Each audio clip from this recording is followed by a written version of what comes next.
ప్రతిపత్తిని పరిరక్షించేందుకు ఎల్లప్పుడూ కృషి చేస్తూ పార్టీ మరియు ప్రజలు నాపై ఉంచిన విశ్వాసాన్ని వమ్ము చేయకుండా నిత్యం చైతన్యంతో పార్టీకి ఉజ్వల భవిష్యత్తు కల్పించేందుకై నా వంతు కర్తవ్యాన్ని విధులను బాధ్యతాయుతంగా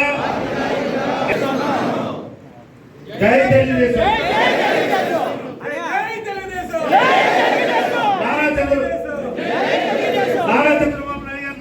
క్రమశిక్షణ ఉన్న పార్టీ మరి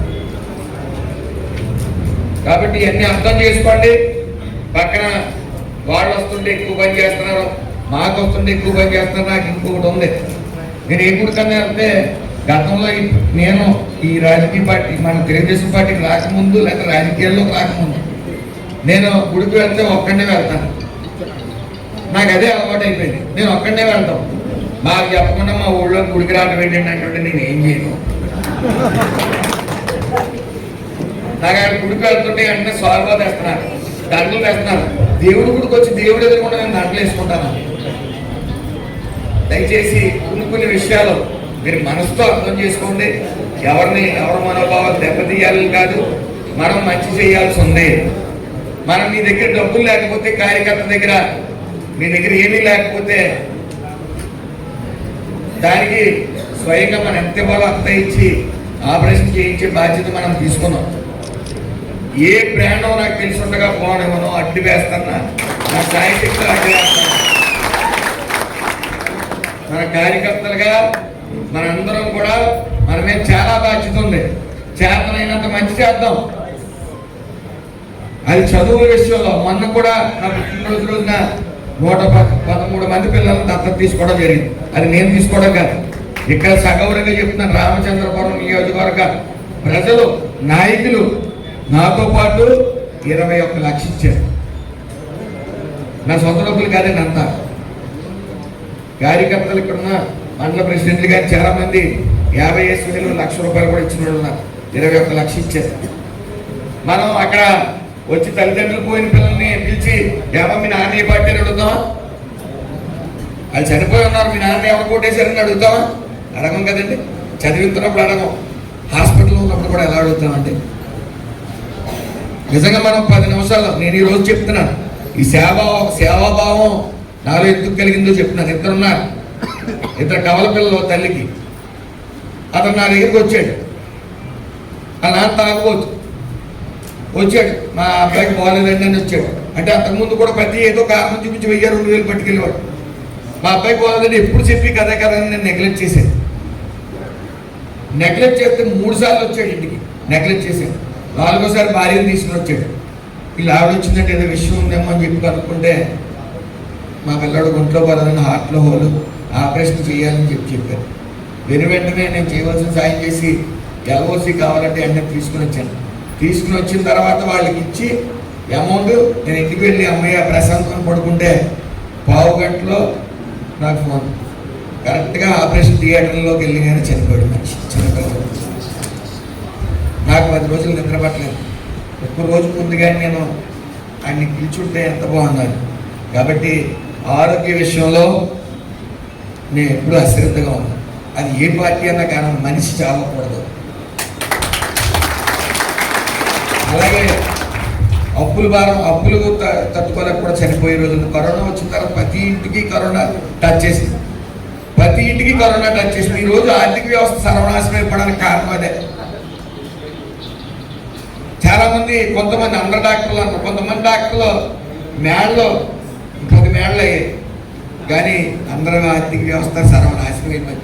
ఈ రోజు కూడా అప్పుల్లోంచి తేరుకోలేదు చాలా మంది. ఇక్కడ ఉన్న వాళ్ళు కూడా చాలా మంది ఉండుంటారు. అందరింటికి టచ్ చేసి ఉంటుంది కరోనా. 2 లక్షలు 3 లక్షలు 5 లక్షలు అయిపోయింది. అందులోంచి ఇంకా బయటపడలేదండి.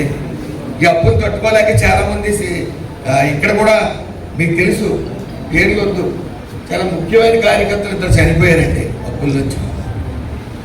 చనిపోయిన తర్వాత ఆ కుటుంబానికి మనం ఏం చేయలేం. పెద్ద పోయిన తర్వాత మనం ఏం చేయలేం. తల్లి పోయిన తర్వాత మనం ఏం చేయలేం. చేతనైనంత మంచి చేస్తాం. ముఖ్యంగా కార్యకర్తలను అయితే నా సొంత డబ్బులు పెట్టుకుని లేకపోతే మీ దగ్గర ఏమీ లేకపోయినా చేయించడానికి నేను సిద్ధంగా ఉన్నాను. అలాగే దయచేసి సీఎంఆర్ఎఫ్ ఆడికిందికి ఇచ్చారు, మమ్మల్ని పిల్లలేదు. ఈ కొద్దిగా మీరు మనసు పెట్టి కొద్ది క్షమాగుణంతో అన్నీ చెప్పలేము, కొన్నిసార్లు మర్చిపోతాను. నేను మనిషినే కాబట్టి ఎక్కువసార్లు మర్చిపోతాను నేను, నాకు ఈ ఒత్తిడి వల్ల. కాబట్టి మాకు చెప్పలేదు, మేము రాము, మా ఆడెవడికి ఇవ్వడం ఏంటి, ఈడెవడికి అయ్యులేండి. చేతనైనంత మంచి మనం చేద్దామని వినవించుకుంటూ మళ్ళీ చెప్తున్నాను, కార్యకర్తకి వారసులకి, కార్యకర్త వారసులు ఎవరైనా చదివించుకోకపోతే చదివించే పూర్తి బాధ్యత నాది. అలాగే మీ ఇంట్లో ఆపరేషన్ చేయించుకోకపోతే చేయించుకునే స్తోమత మీకు లేకపోతే పూర్తిగా మా చేతనైనంత మ్యాక్సిమం మీ దగ్గర ఎంత ఉంటే అంత ఇస్తే మిగతాదంతా మేమే పెట్టుకుని చేయిస్తాం. అది మాత్రం మీరు గమనించాలి.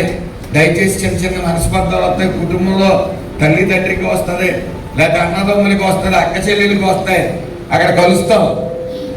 ఇక్కడ దయచేసి మీరు చాలా మందికి మాట ఇచ్చారు, మేము మంచి చేస్తాం.